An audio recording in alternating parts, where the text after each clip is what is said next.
વૈદિક જ્યોતિષ અને લોકબોલીમાં મઘા નક્ષત્રના વરસાદનું એક ખાસ અને આગવું સ્થાન છે. ઓગસ્ટના ઉત્તરાર્ધથી સપ્ટેમ્બરના પ્રારંભ વચ્ચે જ્યારે સૂર્ય મઘા નક્ષત્રમાં પ્રવેશ કરે છે ત્યારે વરસતો વરસાદ ખેતી અને આરોગ્ય માટે અમૃત સમાન ગણાય છે. આ સમયગાળા દરમિયાન વરસાદના ટીપાને મઘાના મોતી તરીકે ઓળખવામાં આવે છે. જ્યોતિષીય દ્રષ્ટિએ મઘા એ પિતૃઓનું નક્ષત્ર હોવાથી આ નક્ષત્રમાં થતો વરસાદ પૃથ્વી પર પિતૃઓના આશીર્વાદ અને તૃપ્તિના પ્રતીક તરીકે પણ જોવામાં આવે છે. મઘા નક્ષત્ર દરમિયાન વરસેલું વરસાદી પાણી સાધારણ જળ નથી, પરંતુ સાક્ષાત અમી છાંટો અથવા તો અમૃત સમાન માનવામાં આવે છે. 27 નક્ષત્રમાંથી 10મું સ્થાન ધરાવતા મઘા નક્ષત્રના સ્વામી કેતુ છે. તેના અધિષ્ઠ દેવ પિતૃઓ છે.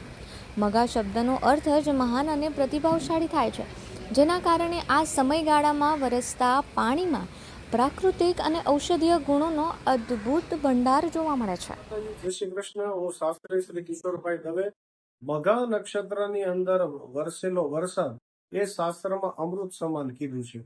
સ્પેશિયલી ઘર પરિવારની અંદર કોઈ પણ માણસને જો આરોગ્યની તકલીફ રહેતી હોય, કોઈની ઇમ્યુનિટી ખરાબ રહેતી હોય, તો આયુર્વેદમાં કીધું કે મઘા નક્ષત્રના વરસાદનું વરસેલું પાણી જો આખું વર્ષ દરમિયાન પીવામાં આવે તો એની ઇમ્યુનિટીમાં વધારો થાય છે.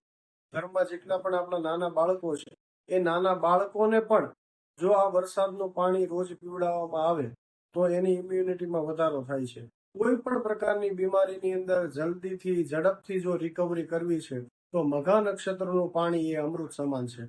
મઘા નક્ષત્રનું વરસાદના વરસેલું જે પાણી છે એને જો આખા વર્ષ દરમિયાન સંગ્રહ કરી અને ઘરની અંદર પ્રયોગ કરવામાં આવે તો ઘરના દરેક સભ્યોનું એવું માનવામાં આવે છે કે આ સમયગાળા દરમિયાન જો વરસાદના પાણીને એકત્રિત કરવામાં આવે તો આયુર્વેદ અનુસાર આ જળ મનુષ્ય શરીરની રોગપ્રતિકારક શક્તિ વધારવામાં અદ્ભુત ભાગ ભજવે છે. જો ઘરમાં કોઈ વ્યક્તિ સતત બીમાર રહેતી હોય, શારીરિક નબળાઈ અનુભવતી હોય કે કોઈ પણ રોગમાંથી ઝડપી રિકવરી મેળવવી હોય તો મઘા નક્ષત્રના પાણીનો ઉપયોગ કરવો જોઈએ.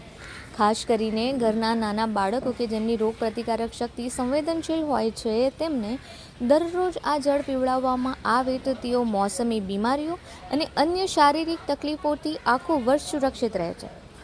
વર્ષ 2026ની વાત કરવામાં આવે તો 17 ઓગસ્ટ 2026ના દિવસથી સૂર્યનું મઘા નક્ષત્ર શરૂ થઈ રહ્યું છે, જે 30 ઓગસ્ટ 2026 સુધી રહેશે.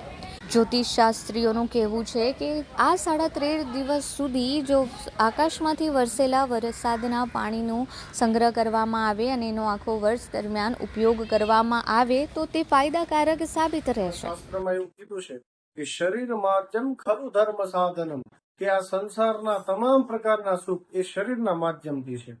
અને આપણે ગુજરાતીમાં પણ કહેવત છે કે પહેલું સુખ તે જાતે નર્યા, અને ઇંગ્લિશમાં પણ કહેવત છે કે હેલ્થ ઇઝ વેલ્થ.